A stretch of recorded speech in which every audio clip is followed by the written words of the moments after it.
I am Lamont at Large, and today I am at the Oak Hill Cemetery here in Fredericksburg, Virginia. We have an unsolved murder right here. This is Preston Highland Morehouse. On January 17, 2010, Preston, who was up here visiting from Florida, was only here 10 days, and he was spending the night at his best friend's house. At about 4 in the morning, his friend was downstairs in the basement playing video games. Preston was upstairs in the living room when reportedly he heard something at the front door, and he had peeked through the glass pane of the front door, and a shot rang out, striking him in the head. The police were called to no avail, and Preston succumbed to his injuries. It has been over 10 years since this murder has occurred. I am inclined to believe that the person whose house Preston was in knows either who pulled the trigger or knows somebody that would know who the perpetrator of this crime was and is too scared to speak out. A lot of time has passed by, and I think now is a good time to speak up and say something, to say who put this boy in the ground right here. Who knows what Preston could have done within the last 10 days of him only being here to make an enemy out of somebody. And there's a lot of innuendo and false rumors online about him. Let's turn in the killer. If anybody has any information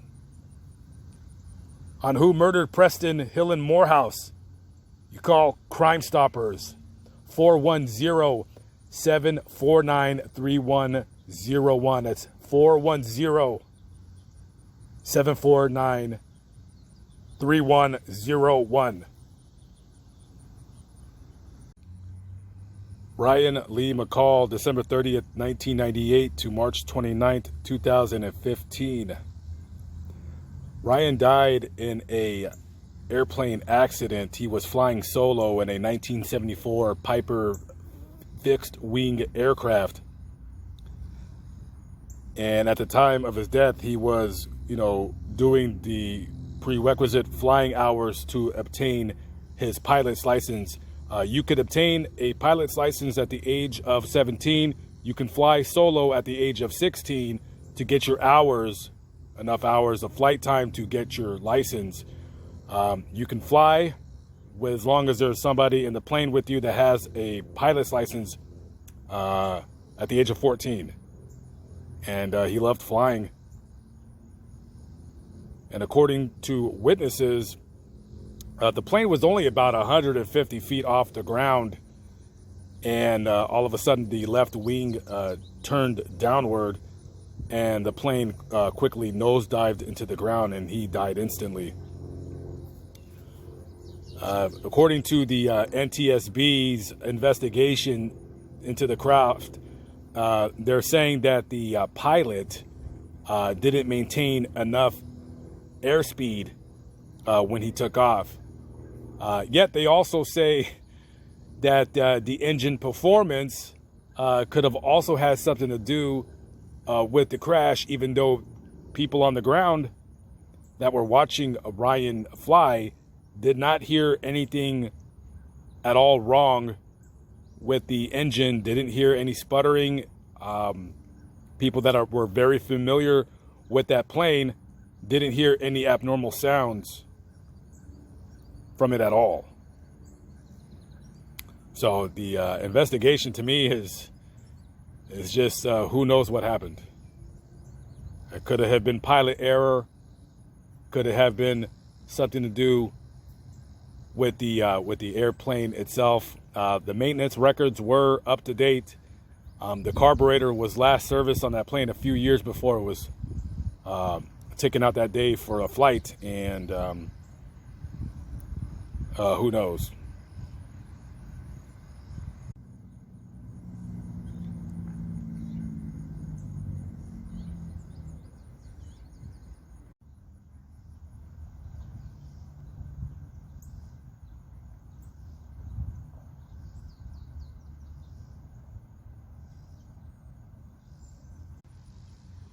Ryan Lee McCall, December 30th, 1998, March.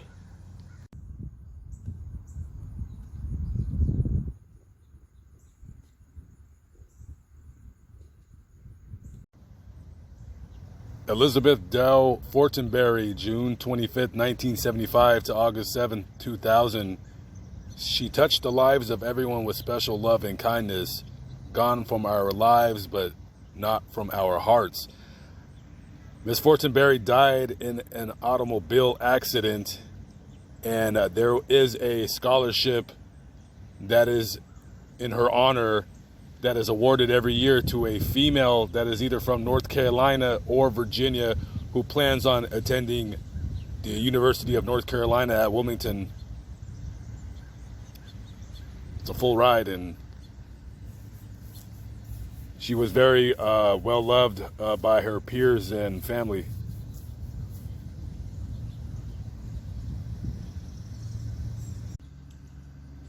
Joseph Harley Schaefer, June 2nd, 1982 to November 10th, 2012.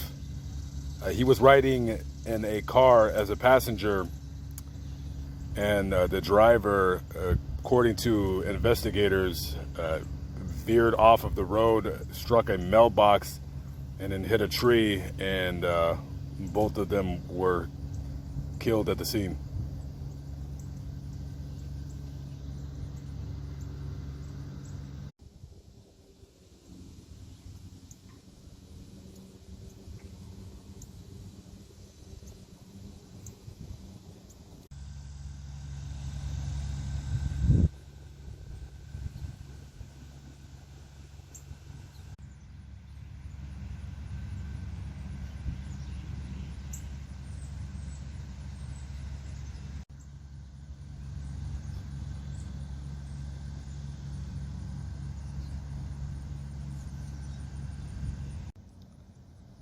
Danielle Dawn Wilson, March 8th, 1981 to February 11th, 2007. So on that night, February 11th, Danielle was at a bar arguing with her boyfriend, a man that she was dating by the name of Wyatt Haller. The argument continued to his apartment and escalated. Later, a 911 call was made by Wyatt saying that Danielle had just shot herself in the chest. The paramedics arrived, rendered aid, took her to a local hospital where she later succumbed to her injuries. And more than a year-long case and an investigation into her death took place, where the man that she was dating claimed that she inflicted the gunshot wound on herself. And finally, after longer than a year, he was charged with second-degree murder. He ended up getting sentenced to 15 years in prison, but the case was thrown out on some kind of a technicality, and he was retried again for the second-degree murder, and he received 28 years in prison for her murder.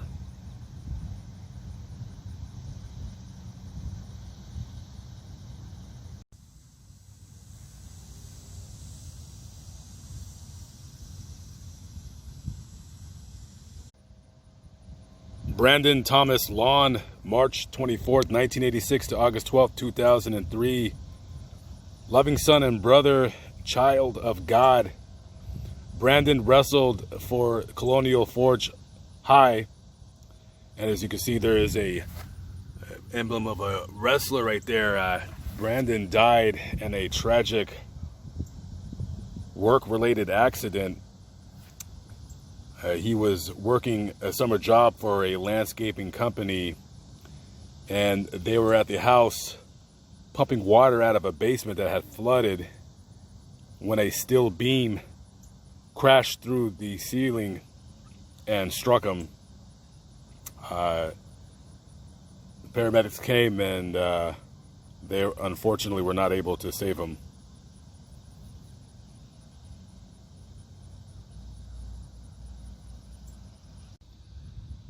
Our Sleeping Beauty, Emily K. Dudenheffer, January 25th, 1986 to January 24th, 2004. She died one day before she was to turn 18 years old. She would wake up every weekday at 5 a.m. to attend religious classes. She had planned on attending Southern Virginia University. She hadn't decided at the time what her major was going to be, but just like a young person who is concerned about their future and wanting to do good for herself and to show her family proud, that's what she was just going to do, was just to continue on her education. And she died. She was a passenger in a car, and the driver veered off of the road and struck a tree. The police blame the winding roads of where they were driving, along with driver inexperience. She was also a student at Colonial Forge High, so 2 deaths of students within 5 months left that school absolutely reeling.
We all, like sheep, have gone astray.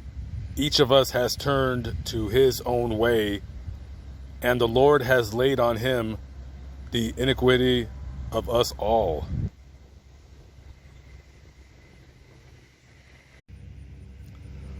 I'm not sure why things happen the way they do, and I'm sure I won't until it's my time. But one thing I do know is that Adam will always have a part of my heart. I was lucky enough to be his girlfriend. He was so handsome and sweet. I'll never forget the way I felt the first time he told me he loved me. I'll never forget you, baby. And until I see you again, I love you with all my heart. And that will never change.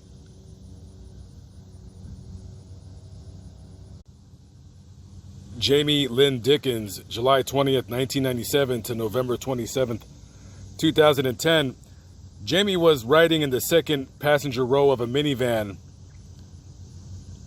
and traffic had stopped because it was rush hour, and an inattentive teenage driver driving a pickup truck, probably texting, not paying attention to the road, looking up stuff on Facebook or Instagram or what have you, didn't see that traffic had stopped in front of her, slammed into a pickup truck, and then swerved and slammed into the minivan, injuring Jamie. She was taken to the hospital where she later succumbed to her injuries. And I want to say this really quickly. I drive a lot of miles, probably more than most of you guys here that watch my videos. And I am so sick and tired. And no matter where I go, it never ceases to amaze me how people drive so closely behind somebody. And I'm looking at these people, and all it takes is something popping out in front of a car for you to slam into the back of the other car. I always wonder to myself, Where is it that you think you're going so fast that you need to ride people's bumpers? I'm not sure why that is, but rest in peace to this poor girl. And to the driver that took this young girl's life, I hope every day when you get behind your vehicle and you take your key and you insert it into the ignition, I hope Jamie's face comes into your mind, because you killed this girl. You killed this girl because you weren't paying attention. I hope it was worth it for you to want to be the lead wolf in the pack, so to speak. That mentality.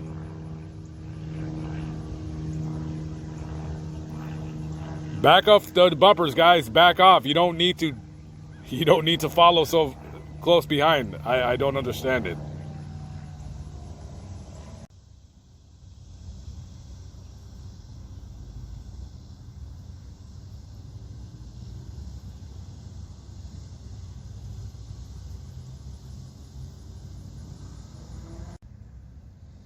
Justin Elia Kozlowski, January 28, 1986 to September 5th, 2011.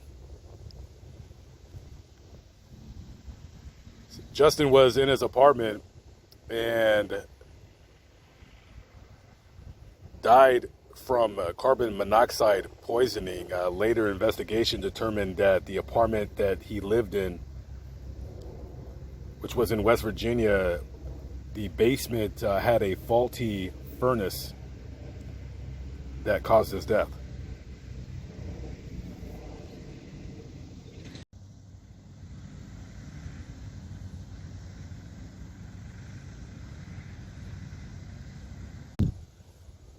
Richard Sizik Jr., October 16th, 1990 to December 19th, 2013. Richard had gotten into a skateboarding accident and had broke his wrist. The doctor had prescribed him Oxycontin for pain relief, and as like a lot of people do, when you start taking those pain relieving medications, you quickly become addicted to them, because that's what they were made for, is for people to become addicted to them and need them. And when his addiction became too expensive, he started doing heroin as a cheaper substitute for it. And his family, very concerned. He came from a good family. His father is a reverend, and they sent him to a drug rehabilitation facility. And he came home and he relapsed. And when his father came into his room, he seen that what his son had done. And he died literally in his father's arms from a heroin overdose.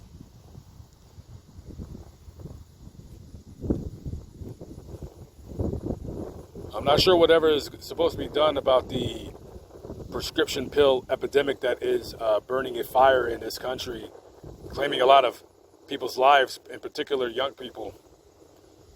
But those drugs that are being manufactured by the pharmaceutical industry are designed for what their intended purpose is, and that is to get people hooked. And I strongly do believe that.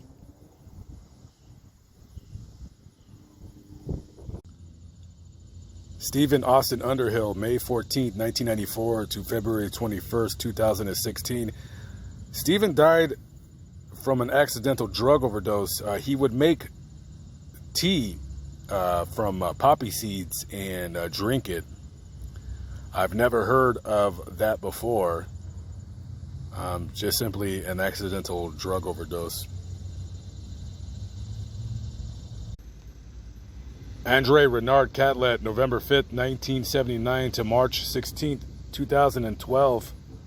No matter what your battle is, please know that victory can be yours. In loving memory of our beloved son, brother, husband, father, and friend. Andre was a standout high school football star, a great athlete. He was a hip-hop artist, and when he was 20 years old, he was diagnosed with cancer. They had found some tumors in his lungs, and from that time on till his death was a 12-year-long battle with cancer. And let me tell you, I was reading his story, and the amount of pain and suffering and surgeries that Andre had to endure, the will to want to live. I feel a lot of people wouldn't have the fight that he did in him to live as long as he did. And, you know, his story, being so young and 20 years old, and your world and your own immortality comes into question when the doctor tells you what's going on, why you've been feeling pain in your back, why it hurts when you breathe. It only reinforces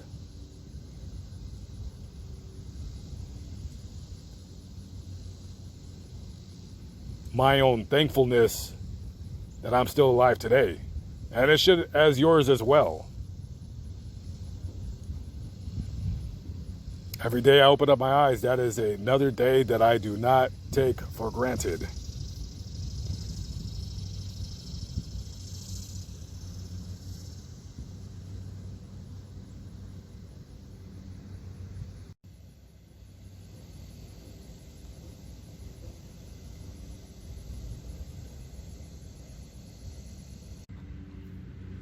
Sergeant Dustin John Perot, May 5th, 1984 to June 21st, 2007. Greater love has no one than this, that one laid down his life for his friends. He's buried alongside of his father, Robert Griffith Perot. He was only a little kid when he died, and Dustin died in the Ghazni province in Afghanistan. He was riding passenger in a Humvee when it was struck by a roadside bomb. And he suffered massive injuries from that. Thank you for your service, sir.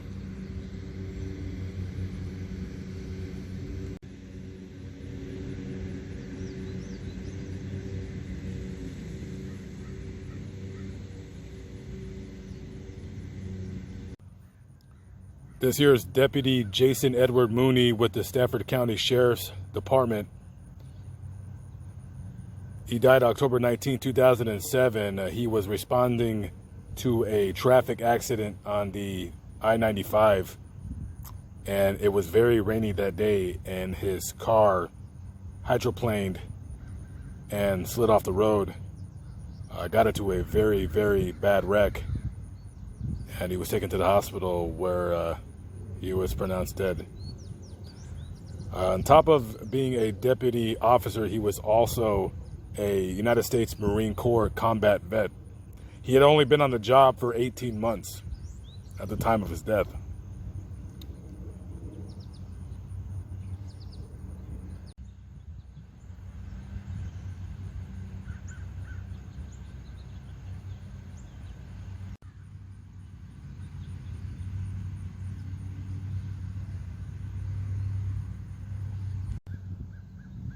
Stephen L. Greer Jr., December 6, 1990 to January 19th, 2014, beloved son and brother. Stephen died in a car accident. I don't know the happenings of the accident itself, but if you see his car right here on a stone, there is a Facebook page that is dedicated to his memory, and there's a lot of pictures of him in that car. And let me tell you, I don't want to say what year that car is. That looks like a 1996 Honda Civic hatchback SI, maybe. I'm not a car guy, but I tell you, I love those Honda hatchbacks. And if I didn't live this kind of life that I live, there might be a chance I would be driving one of those. And I know he loved that car so much. He was probably very, very, very proud of that. And definitely hatchback's one of my favorite cars for sure. There is a sign telling people to drive safely in the intersection where he lost his life.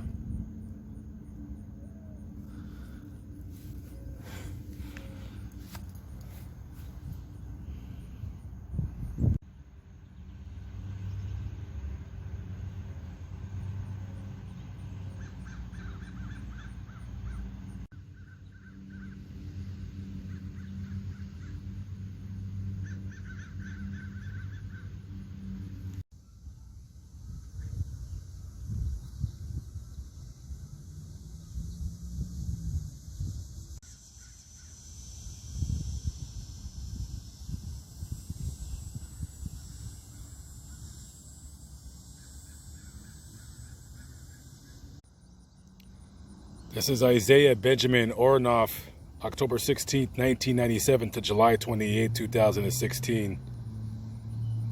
Isaiah was a passenger in a vehicle being driven by somebody, and it had crossed over a divider in the freeway into oncoming traffic, where it was struck by a pickup truck, and Isaiah tragically was killed in that accident.